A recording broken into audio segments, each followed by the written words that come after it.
What is up, guys? It's your boy Alex, and welcome back to the Brave Lionheart channel. Today, we actually got some interesting news for you guys. So, this is something I'm actually, again, been kind of late to getting around to talking about. Mostly because I was waiting for, other stuff for it to pop around before I actually, start talking about it, per se. But, it's that time, and the thing, dropped for it recently. But yeah, you know how that works. So, if you couldn't tell from the title of the video, today we're talking about more Resident Evil stuff. Now, particularly, we're not talking about the game that we've been playing, well, that I've been playing for a while, and, I still have to get through it and get to all the stuff that it does. But I'm more specifically talking about another form of Resident Evil that has come out. And that, of course, is movie news. Yes, you heard me right. We are getting another Resident Evil movie. Now, specifically, it's not a continuation on the movie franchise that we had because we already had a movie called The Last Chapter, so it was the last Resident Evil movie. So, yeah. But no, more specifically, we are actually getting a reboot, let's say a complete reboot of the game, or just the movie itself in general. And surprisingly, it's being made by the same people that actually had a hand in, well, actually, no, they didn't have a hand in making the Resident Evil movies that we had. It was another film company that did it. So, yeah, there is that. It's actually the film company that's been working on the Saw films, actually. Yeah, surprisingly, we're getting a movie by them. And we know how they do the Saw films. Yeah. Just that, I guess. But, yeah, that's basically what it is. So, for those of you that don't know, I know a lot of people that are watching this know exactly what the Resident Evil games are, per se. But for those of you that don't know, quick little synopsis. Resident Evil is a game franchise that has you playing as a bunch of different characters that are going against a pharmaceutical company known as Umbrella, that thought they were making a perfect, cure for all of everything.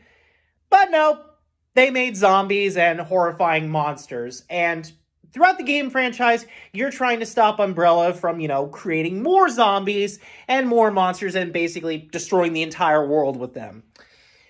That was basically the first few games. The later games changed, specifically with the game that I'm playing currently, Resident Evil Village. But we'll get back to that another time.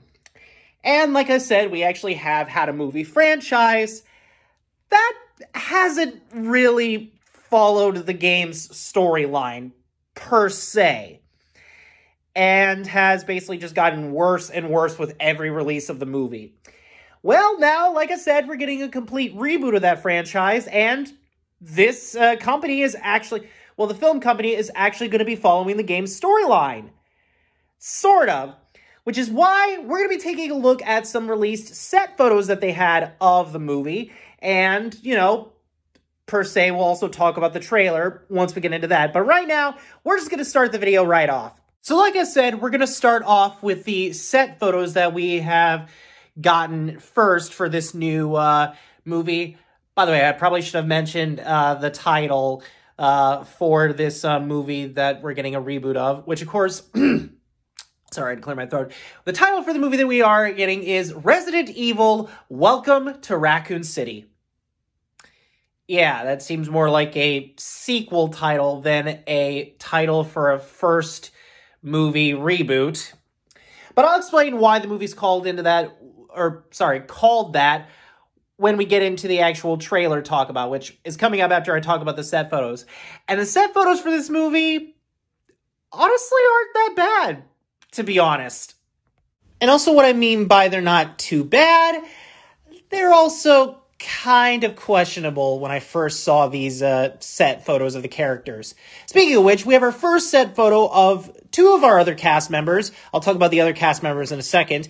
We have Leon S. Kennedy and Claire Redfield, respectively, from the games. And Claire, on the other hand, doesn't look too bad. They gave her red jacket, which is actually what she wore in the later Resident Evil reboots, like Resident Evil 2, and not really Resident Evil 3. I don't think she was in that. I think she was just mentioned with some other characters or something like that. It's not too bad on her. But here we have Leon.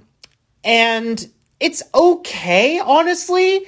It's a nice representation of the outfit that he wears in the original Resident Evil 2 and in the remake of Resident Evil 2, minus the blonde hair that he had, and in the original, the reddish-orange hair that he had in the original game.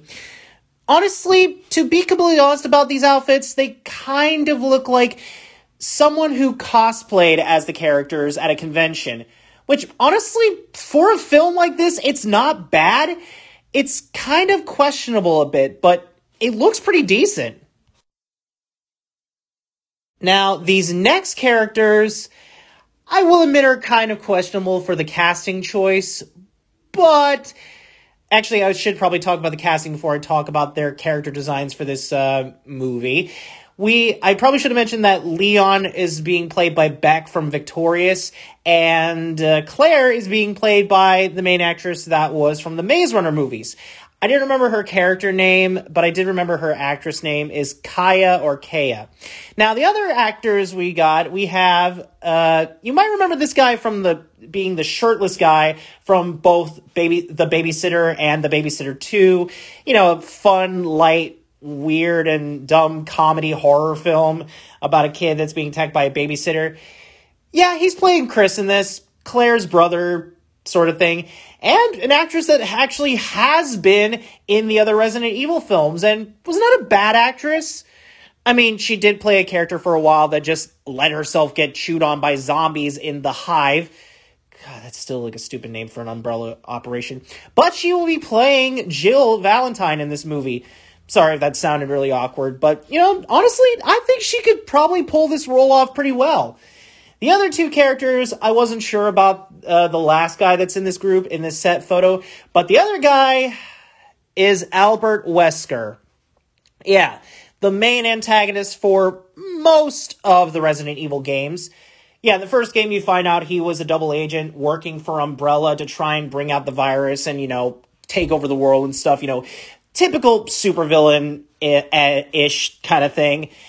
Here, it's not really looking good for the casting until later I found out who he's being played by. And then, of course, how I looked back at him in this, he's kind of missing, you know, the evil villain sunglasses and the slick back hair. But, you know, it might work out for him. Not really sure how, but it probably will work out. And our final set photo we have is of a character, well, more specifically is of a monster character from one of the games. And that, of course, is little Lisa Trevor. Now, I never really knew much about this character because I didn't play much of the first three, like, Resident Evil games. I mean, I have them on my PlayStation Mini. I just haven't, like, played through them completely. But I did look up her backstory. Turns out Lisa Trevor was a young girl that was taken by Umbrella. Well, basically, you know, she was taken in by her father to Umbrella, which was Lord Spencer, which, of course, the first game is set in a place called the Spencer Mansion, which has zombies and monsters and underground labs that have the virus held in there. More specifically, Lisa Trevor was sadly one of those experiments taken in. Umbrella sort of tortured her and did weird experiments on her. And once the mansion was complete, they basically left her in there and, well, as Phaelus would say, infected her with the T-virus! You know, something like that. That's what he always uses as a joke. So yeah, they injected her with a needle that contained the T-virus, and things didn't go well for little Lisa Trevor. She sort of turned into this hideous, handcuffed, tied-up monster that's been living in the Spencer Mansion for a long time, and as time grew on and she became more and more infected, she also grew in strength and is kind of terrifying, and I'll admit, she does look pretty terrifying in this set photo. As the trailer would say, well, again, we'll talk about that in a bit. But now, we move on to the real reason you clicked on this video. Yes, more recently this year, we have just gotten an official trailer release for this new Resident Evil movie reboot that's coming out. And there's a reason why it's actually called Resident Evil Welcome to Raccoon City. See, before the trailer found out, I looked up for the fact that the director of this movie is actually not only following the first game storyline, but he's also kind of mixing in the storyline of the second game, Resident Evil 2. Now, typically when video game adaptations do that, where they try to add in storylines from the other games, usually that doesn't work out unless it's for, like, nice little Easter egg. But, surprisingly, again, it probably could, I didn't mean again, but, like, just letting you know, this could actually, save time in working on a sequel that is based on the second game. Then again, I'm not sure how that's going to work out, but we'll have to wait till the movie comes out to see if that works out well, combining the stories of the first Resident Evil game and the second Resident Evil game. But like I said, we recently got the trailer just yesterday that came out, and I ended up watching it, and my honest opinion, it doesn't look too bad of a trailer. For a movie that's actually going the low-budget route, yes, the movie is going for the low-budget route, like what Warner Brothers did with the Mortal Kombat reboot that we got this year. And that worked out pretty well, despite some stuff with the story. Again, if you want my opinion on that movie, go watch my review of it. Just saying. But yeah, you're probably going to want to know what my opinion was on this trailer, and I'll give a quick breakdown of it. So, the trailer begins with a voiceover from Claire as she's riding her motorcycle down what I assume is just a small town, or it possibly could be Raccoon City, which for some reason Raccoon City got smaller. Odd. But anyway, she's doing a voiceover of how the city has become infected with a deadly disease. Everyone's getting sick and, typically just getting ill. Oh, and also turning into zombies and munching on people's brains and flesh. Typical thing a virus or like a disease can do. And she gets this news to her brother Chris and their new friend Leon, as she also has a videotape from one of her other friends that basically exclaims that, yeah, Umbrella's behind this, and they're doing something to the city, but they don't know what. And he needs Claire's help to figure out what it is and try to stop them. So the three of them gear up with some of their other friends to try and, basically figure out what Umbrella's up to and what they plan on doing with this virus. And right off the bat, I actually like how this trailer looks. Like, for a low budget so far, it doesn't really look too bad, honestly. Love the lighting that they have for some of these places, and some of the locations look pretty decent. And honestly, the casting I don't think was a bad choice for this. I mean, they could do better with line deliveries and better dialogue so far, but again, we'll probably have to wait till the movie comes out just to see if they do get better dialogue, and maybe some better character interactions with, Claire and her brother Chris, and maybe with Claire and Leon a bit more. I mean, there's some interaction here and there. But honestly, one of the best things I like about this trailer so far is just, again, the locations. The lighting's really good, kind of going for that Dark Knight Batman kind of vibe with low lighting and, darkness pretty much half the way. But one of the best things that I do love is some of the locations from the game are in this, like the Raccoon City Police Department. And it looks incredible in this movie. But there is one other place in this trailer that they did pretty well, and I love it. And that, my dear friends, is the Spencer Mansion that I also mentioned with the character Lisa Trevor when we talked about the set photos. And honestly, it looks amazing already. And the movie hasn't even come out yet. And yet this place already looks amazing. The interior design, the outside of it looks exactly like it's taken out from the game. And it just looks incredible. Every hallway, every single room in this entire mansion is exactly what you think of when you think of that mansion from the first game. And when you're seeing the shots of the characters just walking through it, just holding out their guns with the lights on them, which is kind of a weird thing to have, I guess, if you're in the dark and you need to see. It's kind of useful in the dark, but not in places that have lights. But just seeing them walk through the hallways and seeing every single room in this movie is incredible. And there's one shot in this trailer that they recreate so perfectly from the game. It just looks so amazing, which I'll talk about that in a sec, but everything else about this mansion and some of the scenes that are shown in it just looks incredible. Although if I could nitpick about one thing for the Spencer Mansion and how it looks in this trailer, It's kind of smaller than the actual version in the game, but that's a minor nitpick. But who cares about talking about how sets look in this movie and how the characters look in this movie? What we all want to know is, how do the zombies and monsters look in this movie? And well, they look pretty impressive. For some of them, mostly. In fact, I want to give a little talk about that thing that the trailer did that perfectly recreated it before we talk about the other monsters in this movie. Now, like I said, this trailer perfectly recreates that moment when the team first encounters their first zombie. You know, when they're walking down the hallway and you can see a zombie just out of the corner of your eye munching on some fresh meat and some blood. And the way they tilt the zombie's head, or the zombie tilts its head, is a perfect recreation of that moment from the game. I think more specifically the remake of the first Resident Evil game, which again was equally terrifying, and that first moment from the PS1 game is still terrifying too.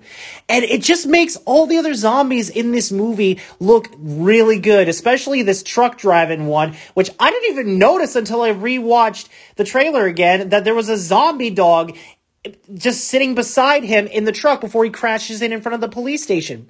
Oh, and speaking of the zombie dogs, yeah, they're back in this movie, and like the game, they're more annoying than ever, but I really do like the details that they have, like just making them look just more infected than they did in the other movies, which of course they were using real dogs half the time for the first movie, I believe.